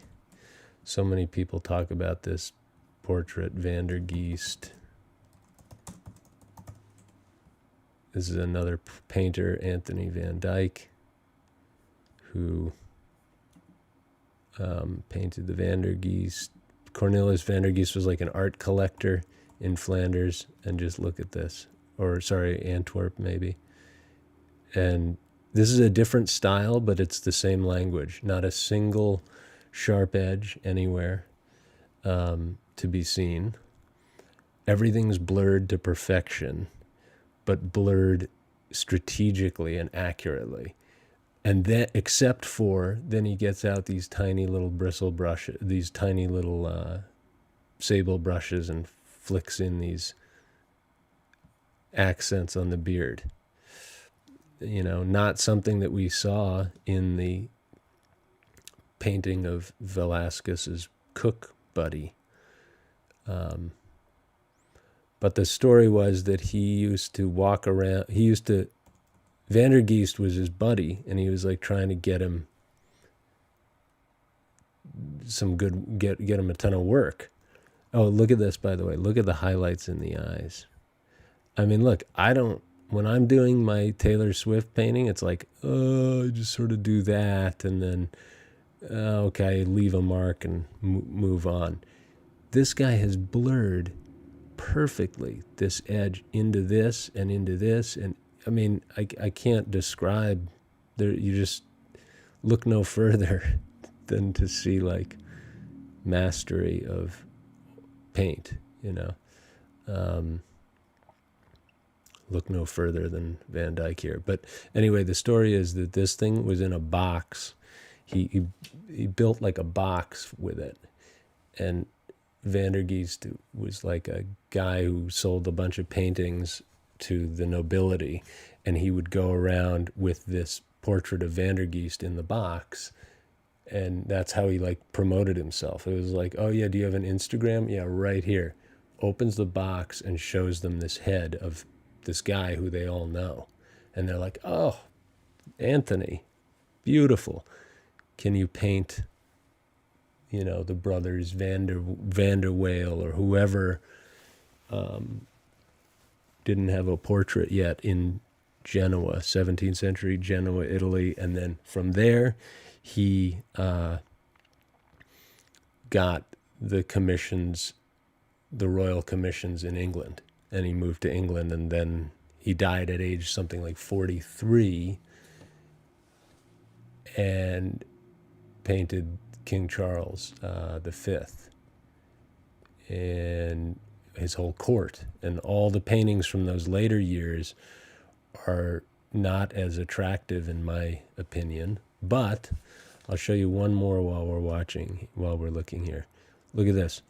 King Charles V by Van Dyck, and it's a triple portrait.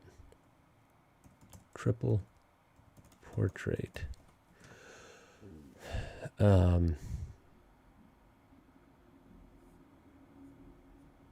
Here it is, Charles I in 3 positions. Okay, this is the king. I think it's the best painting of the king. First of all, look at the hands, the drapery. Like, it's broad focus, but only the way Van Dyck can do it. It's detailed but broad at the same time. No other painter from this era can get this kind of... Usually when they do it, they get too sharp. They get, you know, the school of Van Dyck tries to do it like him, and they can never do it. But he's got it. But the reason that there are 3 of the king here is because Bernini, who was the best sculptor in Italy, Bernini, bust of King Charles V. They didn't have photographs back then, and Bernini was too busy in England. I'm sorry, Bernini was too busy in... Hang on. Category busts by Gian Lorenzo Bernini by King Charles V. Bust of King Charles I.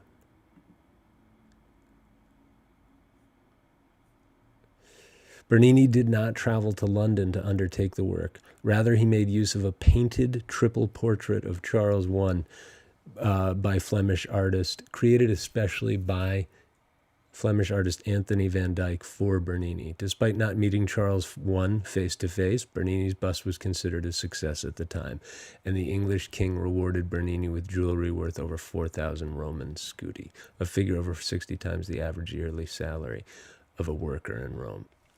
So he's, he's rolling in it now. But look, the sculptor Bernini then has to, where's the photos of this thing?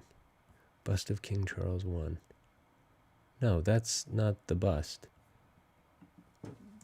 Bernini, sculpture, King Charles I. It's King Charles I. I don't know why I said King Charles V. Charles V is the one. No, that's George V, right? Anyway, here, take a look at the bust. This is the sculpture that Bernini did from this triple portrait. Amazing. I mean, it's much better in real life, but like, you can see they're speaking the same language, and he used this as the photo reference. It's insane. Okay, enough revelry here. Maybe we'll paint copies of these guys. It wouldn't be the first time, obviously. Somebody's doing it here, but lots more to learn. But it's this 17th century stuff that is like the sweet spot for me, anyway. So let's see what's going on. We have 10 more minutes on our time lapse. And then maybe what we'll do is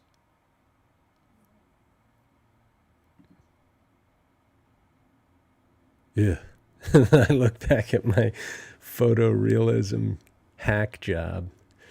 It's like, well, that's why you keep going, honestly. Like, you see people doing that and you're like, maybe one day I can get something close to that. All right, Josh Mankiewicz.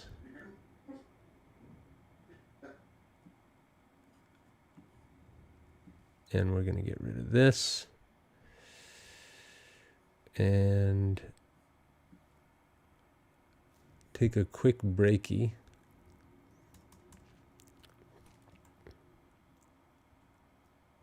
Yeah, I don't want to look too closely now after looking at that stuff. But, in a way, the cat does it. The cat's kind of like that brushiness.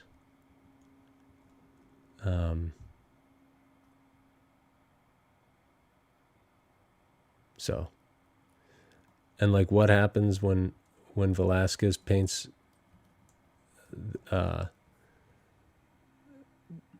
ladies? We've got Velázquez,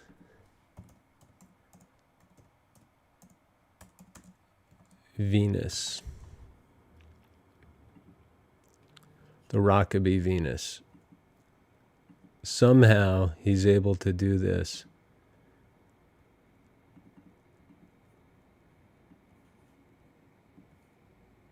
You can see here more closely, like, well, it's not a good reproduction, but very clever painting of the figure there without getting like too into details. And then nice how he's got the reflection, looking at the reflection. Good stuff. All right. Here's what we'll do in the meantime. We'll grab our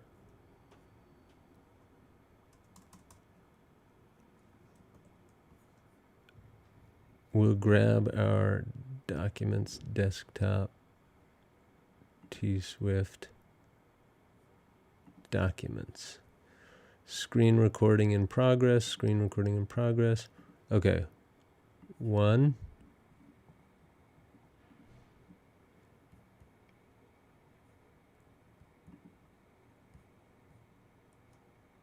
That's the photo.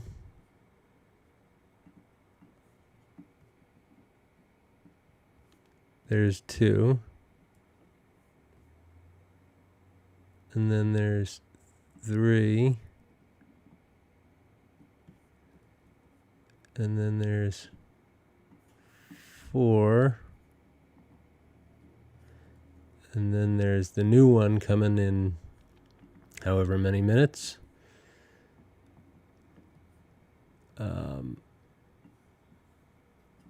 We'll do a little video editing here while we're at it.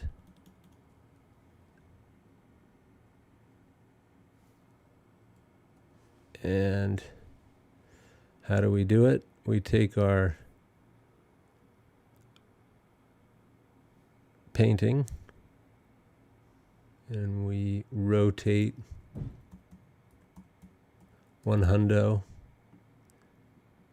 and then we basically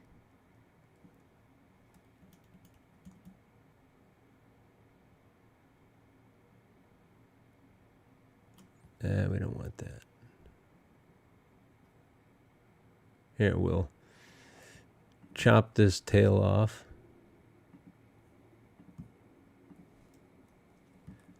Ripple delete so that everything moves over. And then what ends up happening here is that because I can never perfectly get it centered, see what happens there? It moved over. But I'm not going to put up with that. This was the day we did again, so we need to find out which ones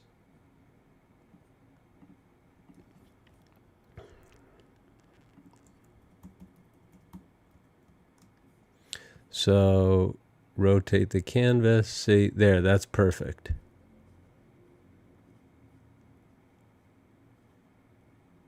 It's a perfect alignment there. This one maybe not so much, but we'll find out. Yep, see, not perfect. In fact, that one's even lower. That's not good. But since these two are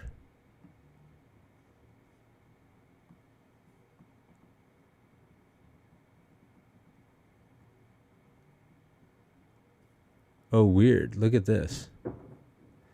This may be the death of a time-lapse video here for some reason.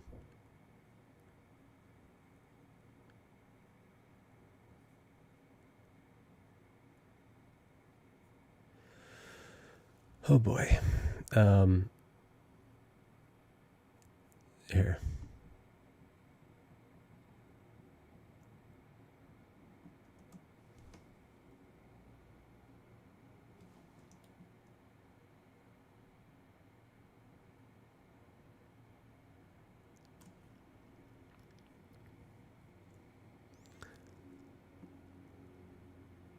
Here, I want to do 100% fit. Okay.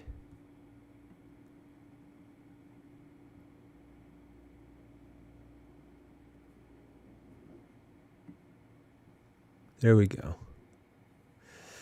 All right, so time-lapse set. Get out quick. So this one, we move it two pixels over, and it's not quite enough. We need one more pixel over. 2. I did 2 for good measure. So you see what happens on the left? We lose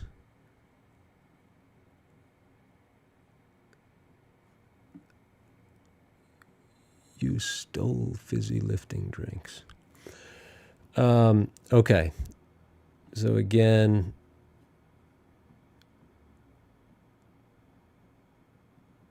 my hope is that by the end, people are looking at this head and saying, why is there this gray thing on her face, you know, that like you can at least see that. And so it's like unfinished. How many more minutes left on our time? 4 minutes and 56 seconds to go. And then we're going to chop it up.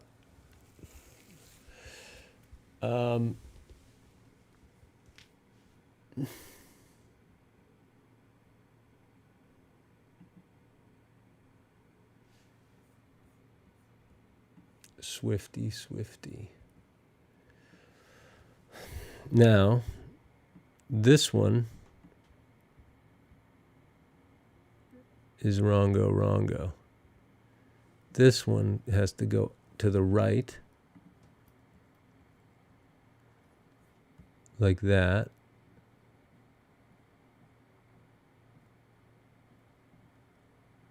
Wait, what happened?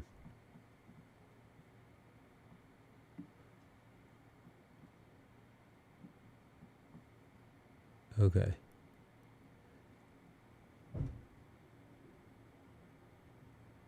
This is up and then it goes down. So to make it go up, we have to go up like that.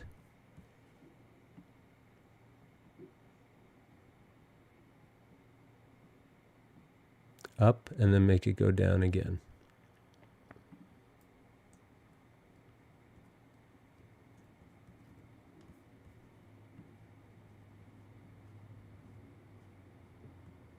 This rarely happens that I get it's going up, so we need to make it go down again. Did I get the y-axis wrong? That's bad. Down, and then we make it go up one more time. How about like that? And then down one more time. Come on. Is it really just 1 pixel difference? Yeah, that's pretty good. And then if it's up, then it's going from right to left by 1 pixel. So we need to make it go right.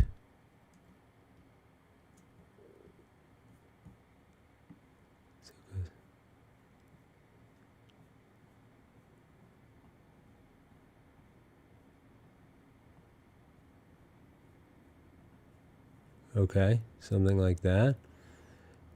And then God bless our last time-lapse video. 5 of 5. And I think this will be cool because we'll be able to post over to whateverville.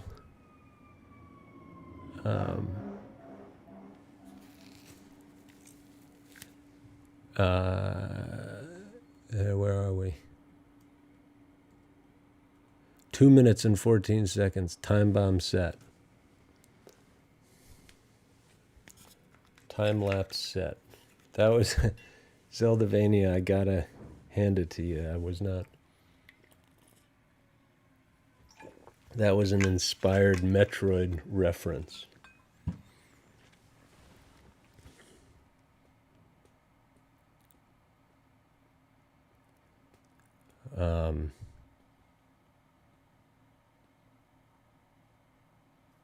Thank you, guys. So I think we're about done here. 1 minute 29.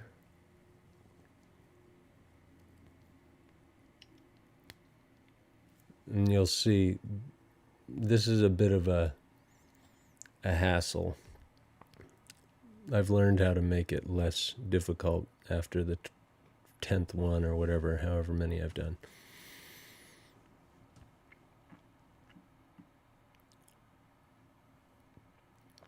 So we start out with the blank canvas and then we just boom, boom, boom, boom, boom.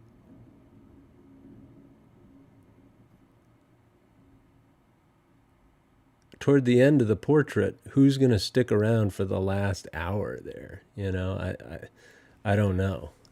That's my hope, is that